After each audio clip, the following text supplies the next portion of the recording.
Assalamualaikum warahmatullahi wabarakatuh. Perkenalkan, nama saya Arif Rahman, NIM 2216040124. Dalam video ini, saya ingin menyampaikan tentang tasawuf falsafi dalam memenuhi tugas UTS saya dalam mata kuliah pengantar studi pemikiran Islam yang dibimbing oleh dosen pengampu saya, yaitu Bapak Dr. Lukmanul Hakim MAG dan Bapak Rahmat Triadi MAG. Langsung saja kita ke pembahasannya.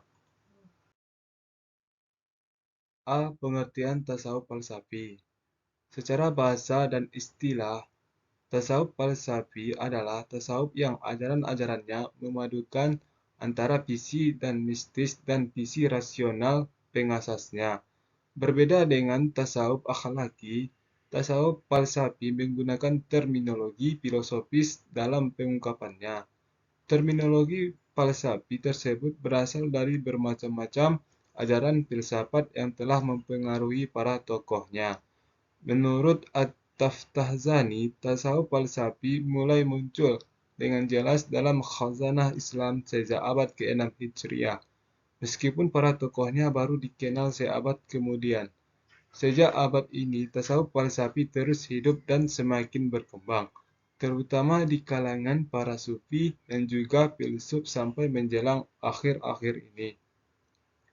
Adapun karakteristik khusus yang dimiliki oleh tasawuf falsafi dan yang membedakannya dengan tasawuf lainnya adalah tasawuf falsafi banyak mengonsepsikan pemahaman ajarannya dengan menggabungkan antara pemikiran rasional, filosofis, dan perasaan. Sepertinya tasawuf lainnya, tasawuf falsafi berdasarkan pada latihan-latihan rohania atau riyadhah yang dimaksudkan untuk peningkatan moral dan mencapai kebahagiaan. 3. Tasawuf falsafi memandang iluminasi sebagai metode untuk mengetahui berbagai hakikat realitas yang menurut penganutnya dapat dicapai dengan fana. 4. Tasawuf falsafi selalu menyamarkan ungkapan tentang hakikat realitas dengan berbagai simbol atau terminologi. Kemudian selanjutnya yaitu B. Tokoh dan ajarannya. 1. Abu Yazid al-Bustami. Nama lengkapnya adalah Abu Yazid Taifur bin Isa bin Surusan al-Bustami, lahir di daerah Bustam, Persia tahun 188 Hijriah sampai 261 Hijriah atau 874 sampai 947 Masehi. Nama kecilnya adalah Taifur atau secara singkat dipanggil dengan sebutan Bayazid.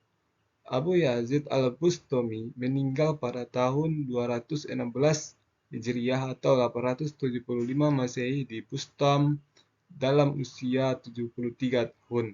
Makamnya masih ada dan terawat hingga saat ini. Makamnya yang terletak di tengah kota menarik banyak pengunjung dari berbagai tempat. Adapun ajaran tasawuf Abu Yazid al-Bustami. 1.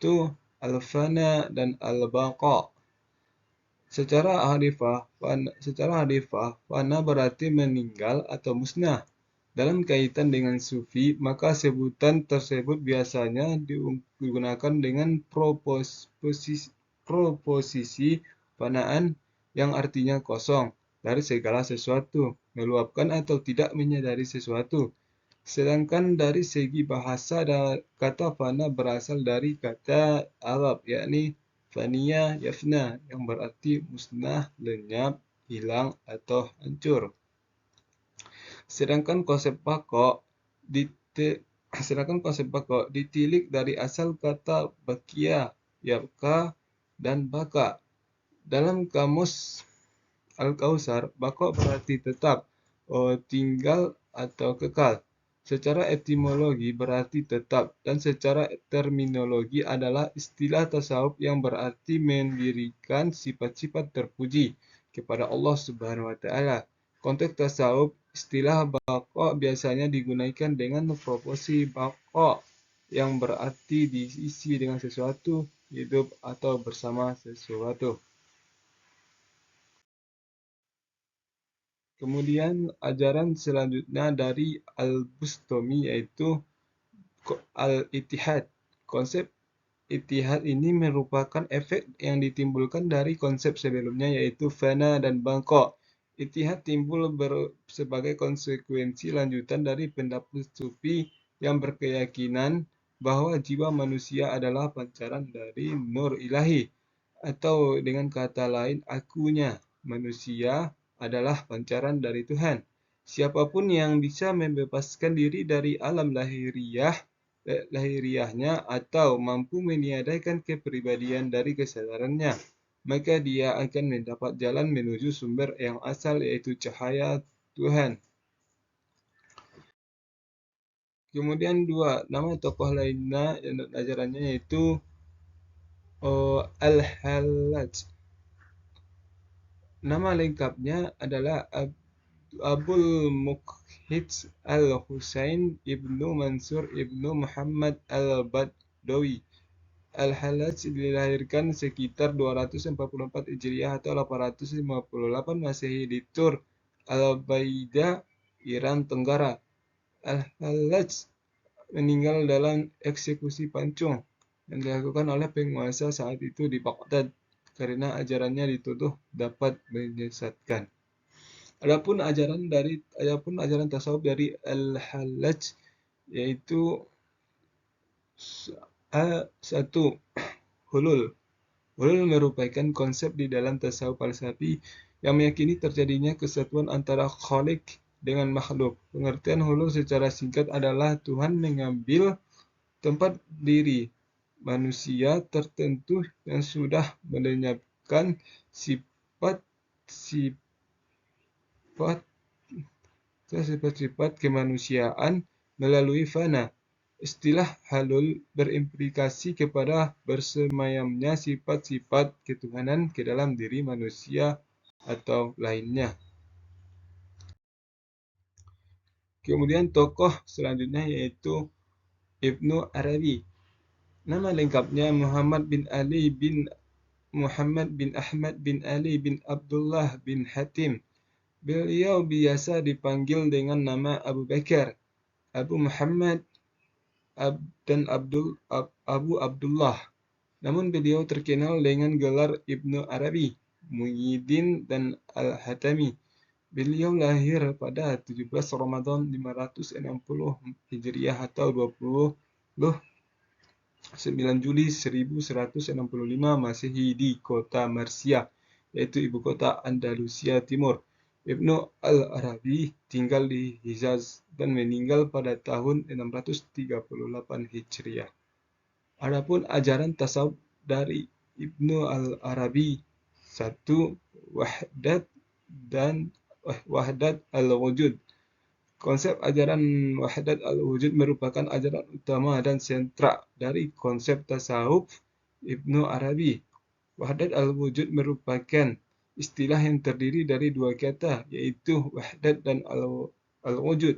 Wahdat secara bahasa artinya sendiri, tunggal, dan kesatuan, sedangkan al-wujud artinya ada.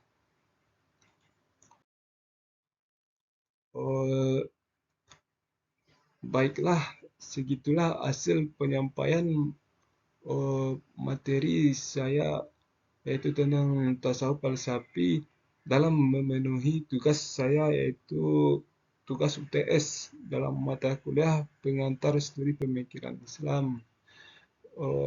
Adapun di sini saya salah kata atau salah penyampaian, itu mohon maaf.